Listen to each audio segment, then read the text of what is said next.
Buenos días, hermanos. Un gusto el saludarles. Hoy es el día del Señor, día domingo, un día frío, por cierto, así que debemos de cuidarnos de eso. Quisiera compartir en esta mañana con ustedes un pasaje que se encuentra en la primera carta del apóstol San Pedro. Primera carta del apóstol San Pedro, en el capítulo 4, versículos del 12 al 19.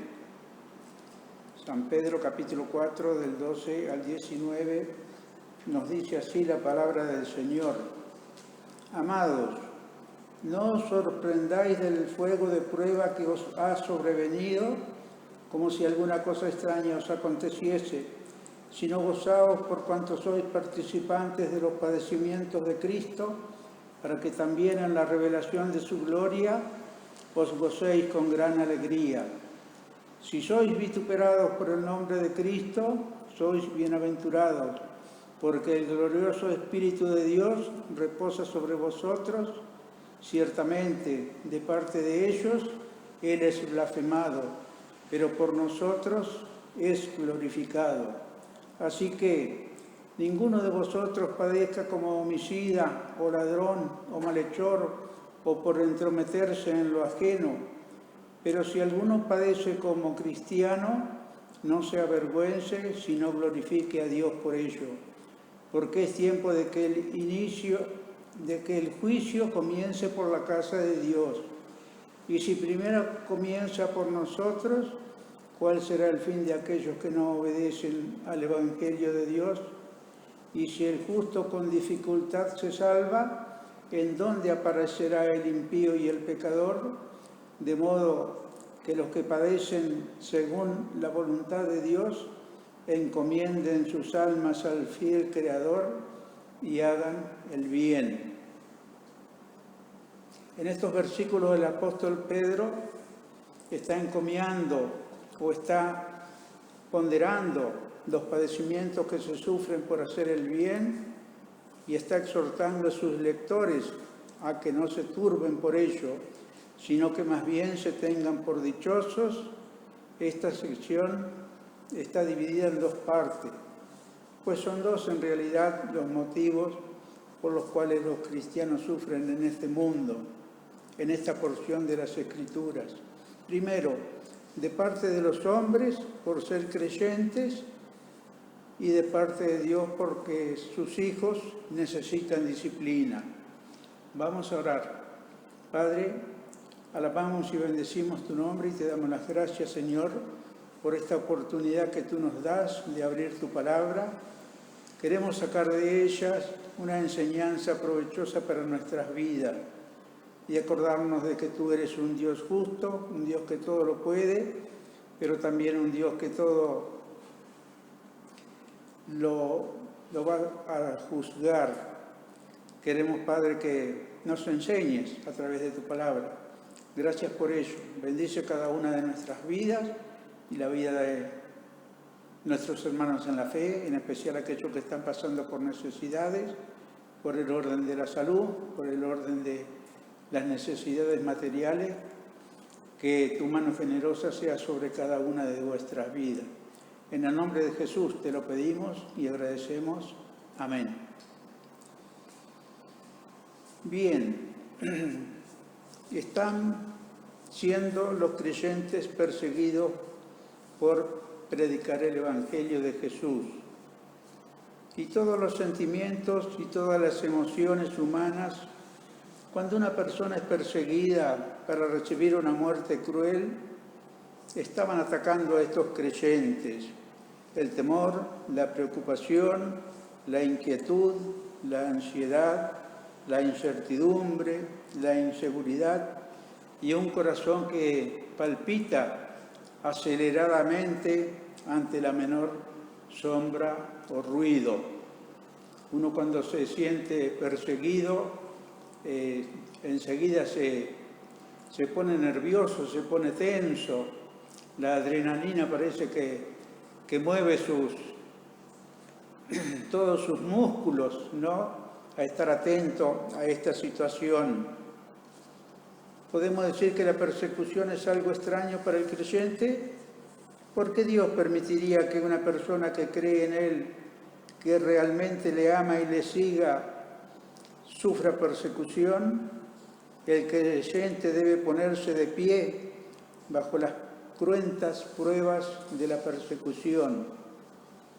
En primer lugar, no creamos que es extraño ser perseguido y tener que sufrir. Con frecuencia sucede que los creyentes no entendemos por qué tenemos que sufrir. Cuando sufrimos, estamos sorprendidos y asombrados y nos preguntamos, ¿por qué Dios no nos protege del sufrimiento y la persecución a nosotros que somos sus hijos? El versículo 12 que hemos leído nos dice, amados, no os sorprendáis del fuego de prueba que os ha sobrevenido como si alguna cosa extraña os aconteciese. Esto es particularmente cierto cuando la persecución es feroz y mientras el creyente esté sobre la tierra, va a ser llamado para enfrentar cruentas pruebas. Es difícil ser un creyente genuino en un mundo tan corrupto como el que vivimos ahora. Las personas por lo general se oponen a la posición a favor de Cristo que sostiene el creyente. El mundo simplemente no puede comprender las exigencias de Cristo, la negación del yo, la disciplina, la pureza y la justicia, y en particular nuestra insistencia de entregar todo lo que somos y todo lo que poseemos a la causa del Señor. Por lo tanto, cuando una persona realmente comienza a vivir para Cristo, el mundo en general quiere tener poco que ver con ella. Con frecuencia el cristiano genuino es evitado, es calumniado, es pasado por alto, abusado, burlado, maltratado, y así podemos decir muchas otras, agregar a esta lista muchas otras posibilidades por las cuales pasa el creyente en este mundo. ¿Por qué Dios permite que el creyente sufra persecución? La persecución mide la intensidad de nuestra fe. La fe de toda persona puede medirse por lo que está dispuesto a sacrificar y a soportar por la causa que profesa. Sufrir persecución por Cristo demuestra lo fuerte o lo débil que es nuestra fe. La persecución demuestra nuestra confianza en Dios y nos enseña a depender más de Él. La persecución prueba nuestra fe y esa fe atrae a otros a Cristo. Cuando sufrimos y somos perseguidos, otros pueden ver la fortaleza de Cristo en nosotros. Ven que nuestra fe en Cristo es una realidad viva. Son atraídos ellos mismos a Cristo, a su salvación, a su amor, a su cuidado y fortaleza. O sea que nuestra fe produce frutos.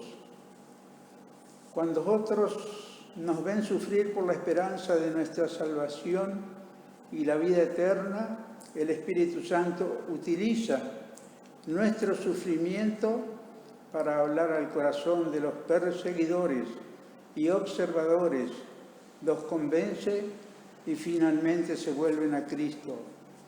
Nuestra fe nuevamente queda comprobada y da sus frutos. Juan 15, 18 nos dice, si el mundo os aborrece, sabe que a mí me han aborrecido antes que a vosotros. Y Juan 15, 19 también nos dice, si fuerais del mundo, el mundo amaría lo suyo, pero porque no sois del mundo, antes yo os elegí del mundo, por eso el mundo os aborrece. Filipenses 1:29 nos dice: porque a vosotros os es concedido a causa de Cristo, no solo que creáis en Él, sino también que padezcáis por Él. Y 2 de Timoteo 3:12, y también todos los que quieren vivir piadosamente en Cristo Jesús padecerán persecución. Juan 3:13, primera de Juan 3:13 nos dice: hermanos míos, no os extrañéis si el mundo os aborrece. En segundo lugar, hay que regocijarse en la persecución. Esto es difícil de hacer porque a nadie le gusta sufrir malos tratos o dolor de cualquier tipo, pero particularmente cuando somos afligidos por nuestros vecinos, nuestros amigos, nuestros compañeros de trabajo. A nadie nos gusta ser aislado, ridiculizado, pasado por alto, burlado, encarcelado o aún escuchar el deseo de que uno muera. Por tanto, es difícil regocijarse en la persecución. Sin embargo, esta es la exhortación de las Escrituras. Cuando sufrimos, estamos compartiendo los sufrimientos de Cristo. Cristo fue rechazado por los hombres porque vivió y proclamó la justicia y la salvación en Dios. Estamos sufriendo por el mismo motivo por el cual Él sufrió. Participamos de los mismos sufrimientos de Cristo. Nos negamos a nosotros mismos y sufrimos por Dios y su justicia, tal como lo hizo nuestro Señor Jesucristo. Hechos 5:40 al 42 nos dice: y convinieron con Él, y llamando a los apóstoles después de azotarlos, les intimaron a que no hablasen en el nombre de Jesús, y los pusieron en libertad. Y ellos salieron de la presencia del concilio, gozosos de haber sido tenidos por dignos de padecer afrenta por causa del nombre. Y todos los días en el templo y por las casas no cesaban de enseñar y predicar a Cristo. Estos fueron los apóstoles Pedro y Juan, que fueron azotados, fueron maltratados y les fue prohibido predicar el Evangelio de Cristo Jesús. Pero ellos fueron y enseñaron en sus casas todos los días, y en el templo, dice, predicaban a Jesucristo. Qué fortaleza hay que tener, hermanos, para después de una azotaína que nos pueden pegar, salgamos a predicar a Jesucristo. Cuando ese azote o cuando ese dolor es predicado por Jesucristo. Algunos dirían: yo no predico más a Jesús, pero hay que tener valor, hay que tener confianza en Él. Hechos 6, 23 al 25 nos dice: después de haberle azotado mucho, los echaron en la cárcel, mandando al carcelero que los guardase con seguridad, el cual, recibido este mandato, los metió en el calabozo de más adentro y les aseguró los pies en el cepo. Pero a medianoche, orando, Pablo y Silas cantaban himnos a Dios y los presos los oían. Qué poder de estos dos hombres de Dios para predicar el Evangelio, para cantar himnos, para estar contentos aún en medio de estas cruentas situaciones de sufrimiento. En 2 de Corintios, las experiencias del apóstol Pablo les dice a ellos en el capítulo 6, versículos 9 y 10: como desconocidos, pero bien conocidos, como moribundos, mas he aquí vivimos, como castigados, mas no muertos, como entristecidos, mas siempre gozosos, como pobres, mas enriqueciendo a muchos, como no teniendo nada, mas poseyéndolo todo. Y Hebreos 10, 33 y 34 nos dice: por una parte, ciertamente con vituperios y tribulaciones fuisteis hechos espectáculo, y por otra, llegasteis a ser compañeros de los que estaban en una situación semejante, porque de los presos también os compadecisteis, y el despojo de vuestros bienes sufristeis con gozo, sabiendo que tenéis en vosotros una mejor y perdurable herencia en los cielos. La capacidad de resistir el vituperio, la afrenta, el golpe, pero, dice, todo lo soporto porque tengo una mejor herencia en los cielos. En tercer lugar, conocer el Espíritu de Dios es que un destello de la gloria de Dios reposa sobre nosotros. La palabra "si sois vituperados por el nombre de Cristo" significa sufrir por la justicia, ser perseguido, maltratado o ridiculizado por Cristo. Cuando un creyente sufre por Cristo, el glorioso Espíritu de Dios reposa sobre él.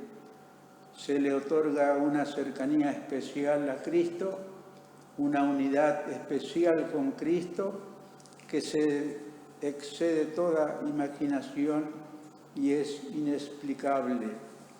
Solamente aquel que vive esa situación puede ver esto, ¿no?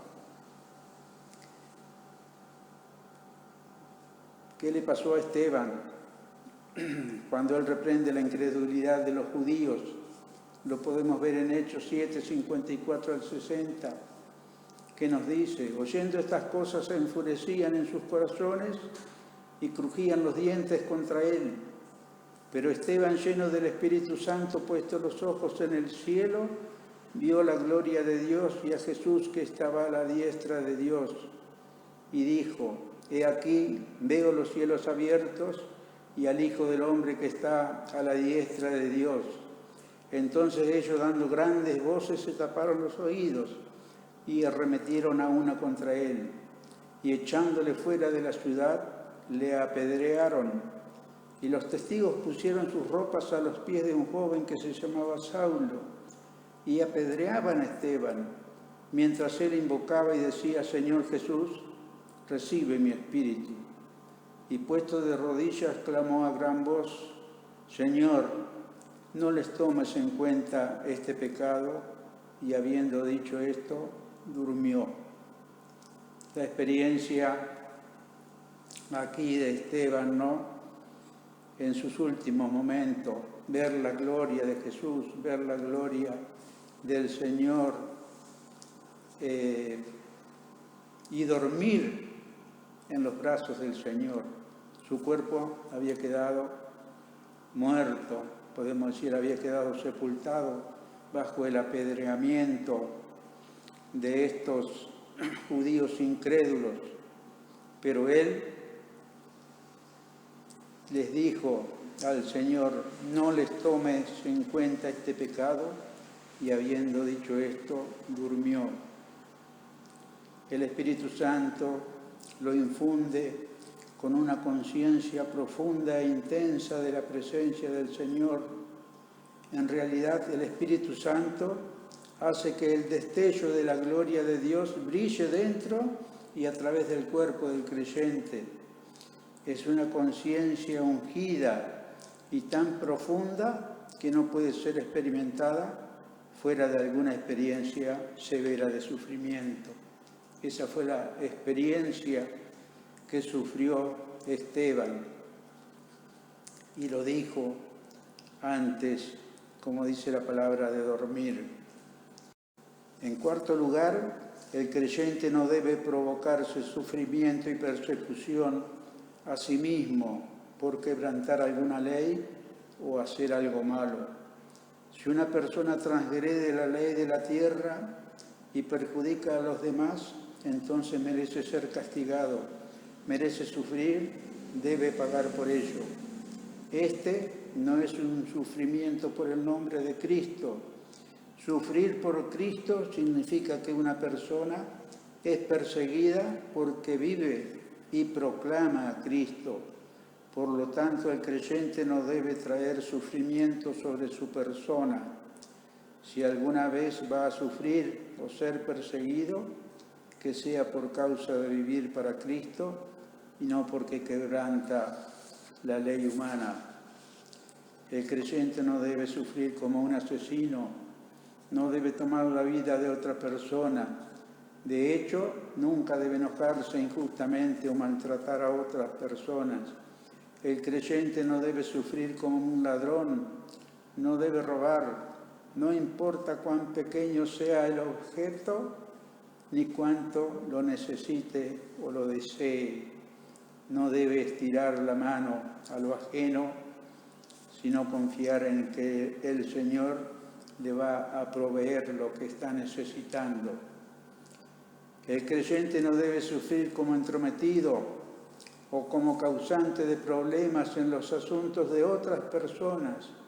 Ningún creyente debe interferir en la vida o inmiscuirse en los asuntos de otro.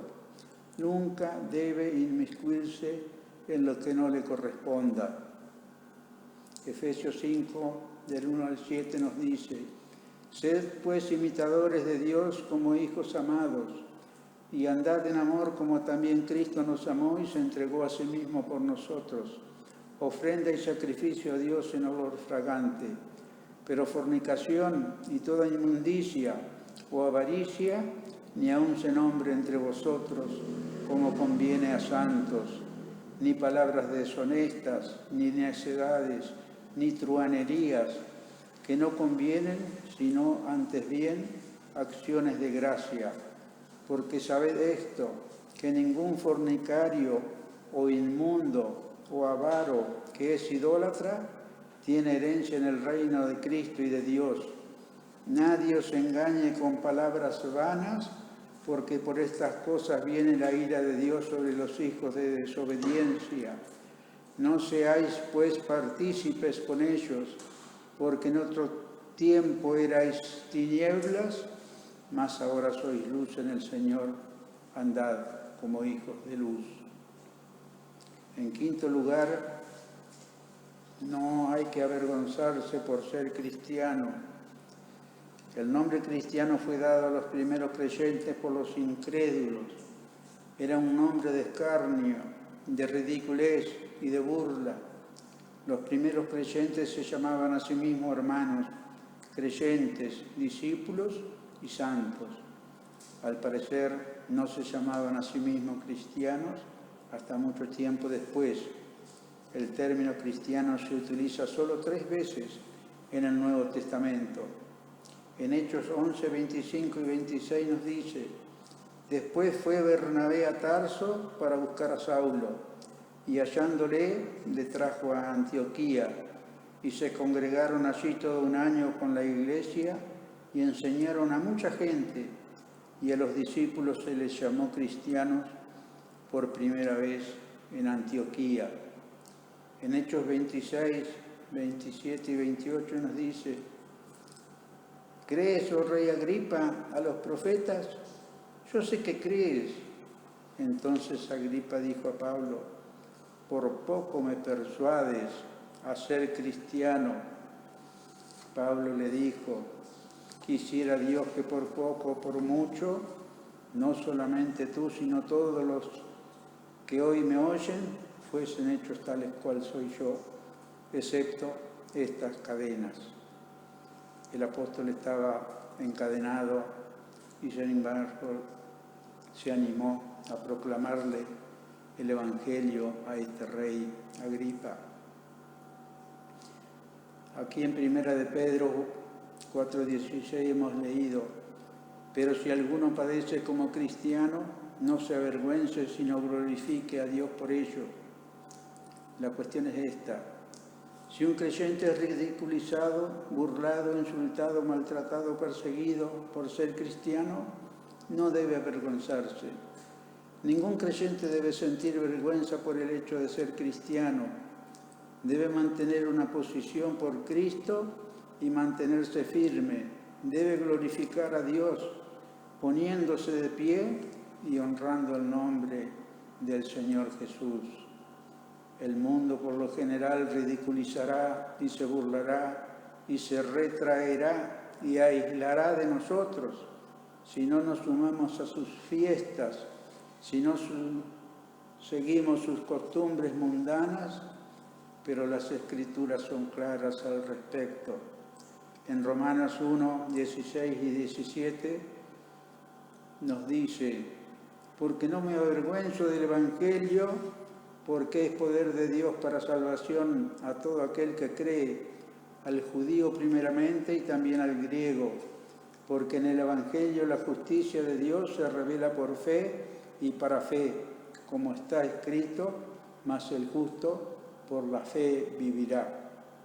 Filipenses 1, 20 y 21 nos dice: conforme a mi anhelo y esperanza de que en nada seré avergonzado, antes bien, con toda confianza como siempre, ahora también será magnificado Cristo en mi cuerpo, o por vida o por muerte, porque para mí el vivir es Cristo y el morir es ganancia. Juan 2, 28 y 29 nos dice: ahora, hijitos, permaneced en Él, para que cuando se manifieste tengamos confianza, para que en su venida no nos alejemos de Él avergonzados. Sabéis que Él es justo, sabéis también que todo aquel que hace justicia es nacido de Él. El Salmo 29, 2 nos dice: dad a Jehová la gloria debida a su nombre, adorad a Jehová en la hermosura de la santidad.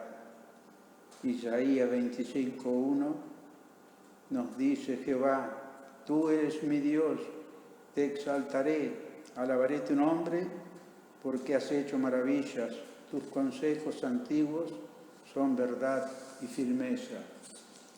En sexto lugar, hay que aceptar que la persecución es como el juicio purificador de Dios. Las Escrituras dicen claramente que las persecuciones son usadas por Dios como un juicio sobre los creyentes. El juicio, de hecho, debe comenzar en la casa o iglesia de Dios. ¿Qué significa esto?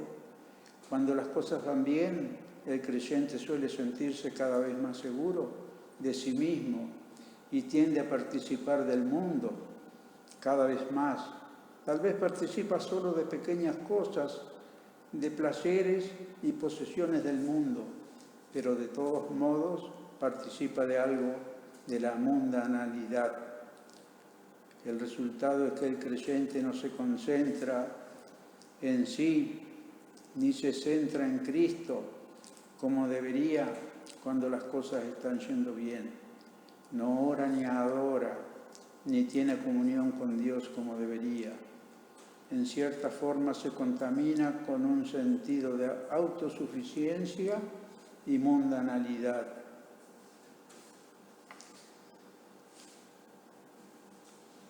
Cuando esto sucede, Dios tiene que hacer algo para despertar al creyente.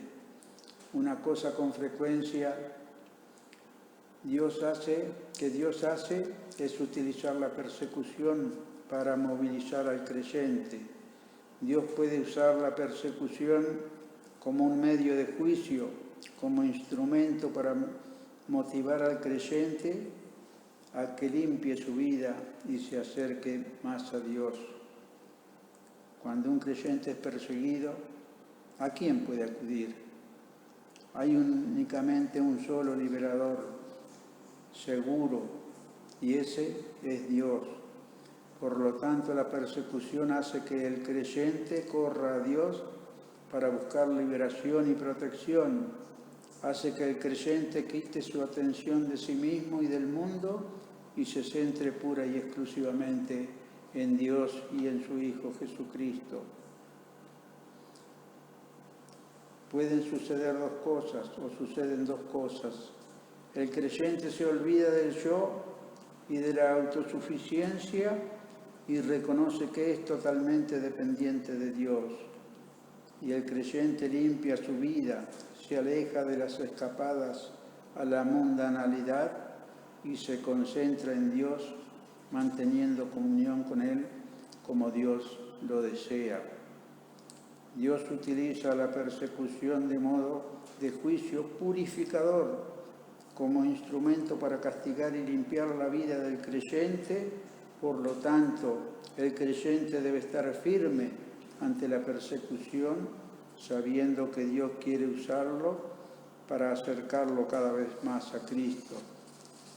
Si los creyentes deben sufrir el juicio de Dios mientras están en la tierra y apenas los justos son salvos, ¿dónde quedarán los impíos y los pecadores? ¿Cuál será el fin de la persona que vive una vida impura e impía, que desobedece a Dios y se rebela contra Él y lo rechaza y maldice su nombre? ¿Qué tipo de juicio tendrán ellos? La cuestión es esta: a ellos nunca les será permitido aparecer ante la presencia de Dios. Nunca serán aceptables ante Dios. Su juicio será terrible. Serán destinados eternamente a estar lejos de la presencia del Señor, separados de Él para siempre. Mateo 25:46 nos dice: e irán estos al castigo eterno y los justos a la vida eterna. Marcos 3:29: pero cualquiera que blasfeme contra el Espíritu Santo no tiene jamás perdón, sino que es reo de juicio eterno. Lucas 3:17 nos dice: su aventador está en su mano y limpiará su era y recogerá el trigo en su granero y quemará la paja en un fuego que nunca se apagará. Romanos 2:8: pero ira y enojo a los que son contenciosos y no obedecen a la verdad, sino que obedecen a la injusticia. Filipenses 3:18 y 19 nos dicen: porque por ahí andan muchos, de los cuales os dije muchas veces, y aún ahora lo digo llorando, que son enemigos de la cruz de Cristo, el fin de los cuales será perdición, cuyo Dios es el vientre y cuya gloria es su vergüenza, que solo piensan en lo terrenal.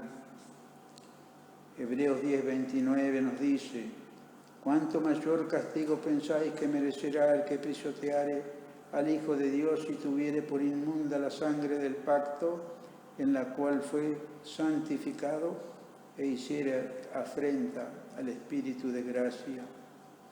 Segundo de Pedro 2:9 y 10 nos dice: sabe el Señor librar de tentación a los piadosos y reservar a los injustos para ser castigados en aquel día del juicio, y mayormente a aquellos que, siguiendo la carne, andan en concupiscencia e inmundicia y desprecian el señorío, atrevidos y contumaces, no temen decir mal de las potestades superiores.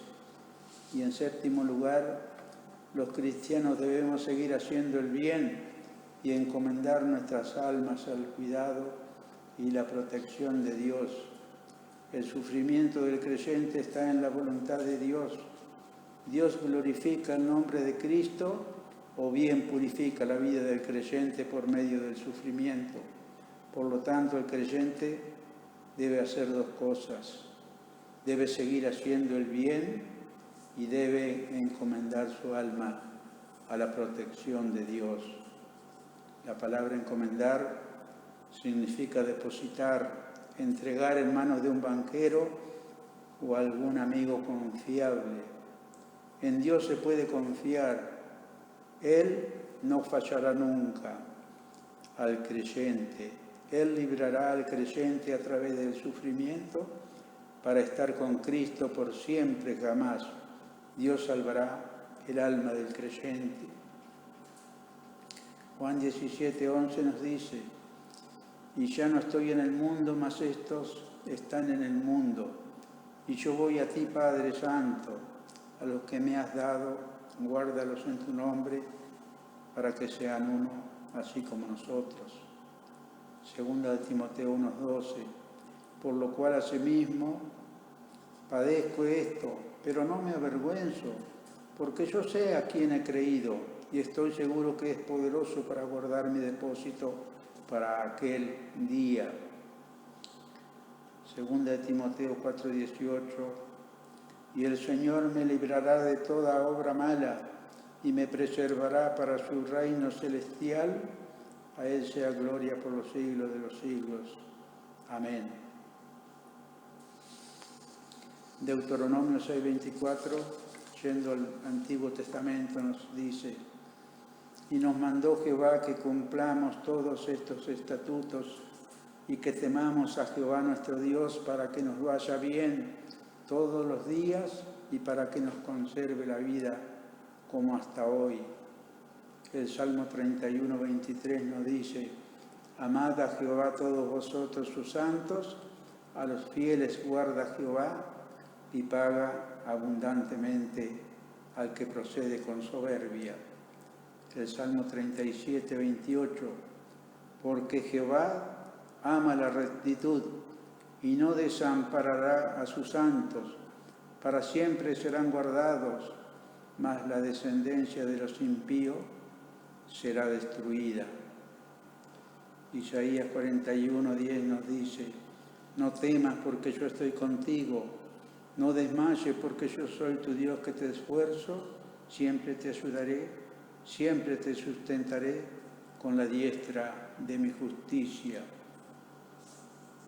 Hermanos, Dios demanda consagración en todos los aspectos de nuestras vidas. Debemos vivir bajo la voluntad de Dios, aún en el sufrimiento. Cristo es nuestro modelo. No podemos ser negligentes en las cosas del Señor, aunque personas negligentes hubo siempre, en todos los tiempos, en todas las épocas. Josué tuvo que llamar al pueblo de Dios y decirle: ¿hasta cuándo seréis negligentes para venir a poseer la tierra que vos ha dado Jehová, el Dios de vuestros padres? Ellos, habiendo ya prácticamente conquistado la tierra prometida, se quedaron, no fueron a seguir conquistando lo que deberían hacer, sino que, no sé, estarían esperando que Josué los llevara de la mano, o algo parecido. Pero estaban allí quietos, negligentes, en una forma indeseable para Dios. También en la parábola de los talentos, respondiendo su Señor le dijo: siervo malo y negligente, sabías que ciego donde no sembré y que recojo donde no esparcí. Allí tenemos a un siervo que recibió un talento y no hizo nada con él. Debiendo haber hecho algo con él, iba a recibir más y más como recibieron los otros. Pero no sé, se asustó, fue negligente. Le dice el patrón: siervo malo y negligente, no has hecho nada. Te pasaste la vida reposando, sin hacer trabajar tu talento. Cuando el apóstol Pedro está utilizando la frase: si el justo con dificultad se salva, no está poniendo en duda el poder absoluto de la salvación, o que hay alguna inseguridad acerca del resultado de la salvación. Se refiere a la dificultad que va a pasar el creyente muchas veces transitando el camino de la salvación, y muchas veces la corrección va a ser fuerte, pero debemos seguir adelante en los caminos del Señor. Vamos a orar. Padre amado, gracias te damos por esta oportunidad que tú nos has dado de poder ir a tu palabra y sacar de ella estas enseñanzas, tanto para los buenos, tanto para los santos, como para los impíos. Que nunca dejemos tus caminos, Señor, que siempre nos acerquemos cada vez más a ti, para que en aquel día no tengamos que alejarnos de ti, como dice tu palabra, avergonzados. Ayúdanos a crecer más en ti. Bendice nuestras vidas y guárdanos de todo mal y de todo peligro. Te pedimos estas cosas agradeciéndotelas en el nombre de tu Hijo amado Cristo Jesús. Amén.